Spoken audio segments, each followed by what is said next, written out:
حال کے اندر اسے نہ چلایا گیا ہو، پانی نہ نکالا گیا ہو، نہ بچی ہو نہ جوان ہو، اس کے درمیان ہو، یہ ساری شرطیں کہاں پائی جاتی تھیں؟ حضرت موسیٰ علیہ السلام کی قوم کا ایک شخص تھا جو اللہ کا ولی تھا.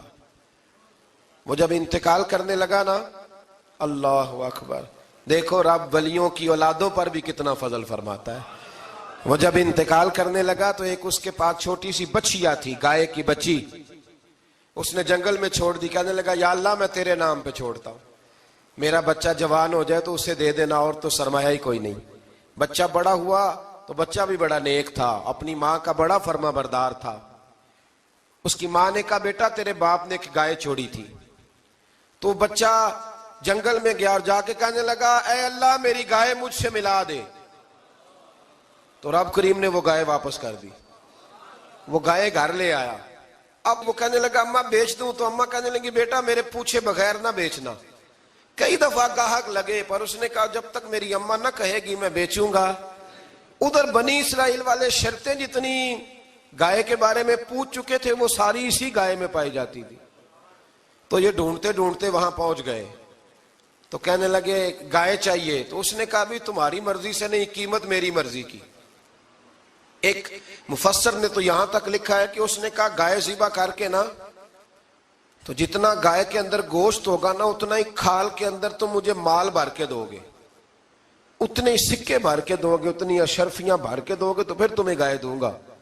تو پھر یہ گائے انہیں ملی اور یہ گائے لے کر کے آئے. زیادہ سوالات نہ کرتے تو زیادہ الجھتے نہ. ہم بھی دین کے معاملے میں بڑے سوال جواب کرتے ہیں، اتنا سوال کریں جتنی اس کی ضرورت ہے. ان لوگوں نے سوالات زیادہ کیے تو پھر الجھ زیادہ گئے.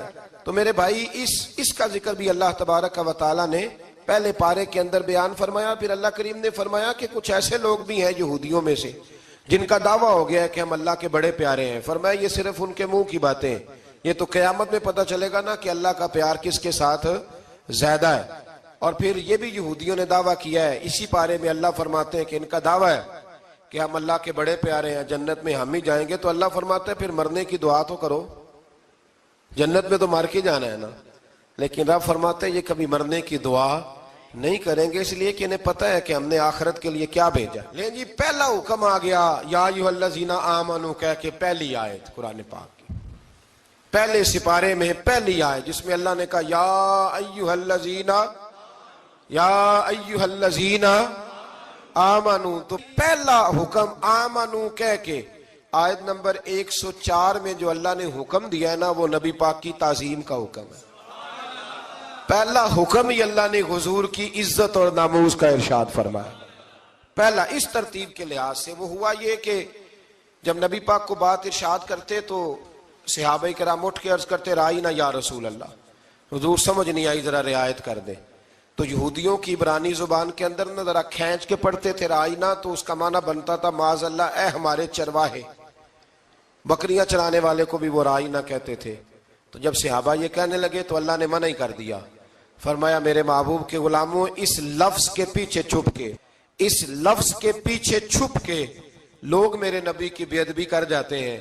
تو جس لفظ کا کوئی ایک معنی بے ادبی والا بنتا ہو وہ لفظ بھی میرے نبی کے لیے نہ کہو. لفظ وہ والے کہو جس میں کوئی بے ادبی کا معنی نکلے نہ.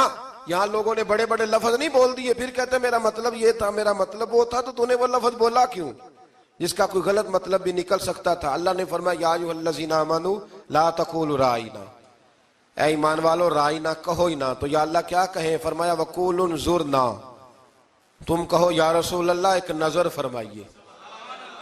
انداز دیکھیے انظرنا ایک نظر. تو ہمارے بزرگ تو پہلے ہی بڑے پیار والوں نے کہہ دیا یا رسول اللہ انظر حالنا. کہتے کہاں سے لاتے ہو جملے؟ میں نے کہا اللہ کی کتاب سے. یا رسول اللہ انظر حالنا یا حبیب اللہ اسمع قالا. تو تم کہو انظرنا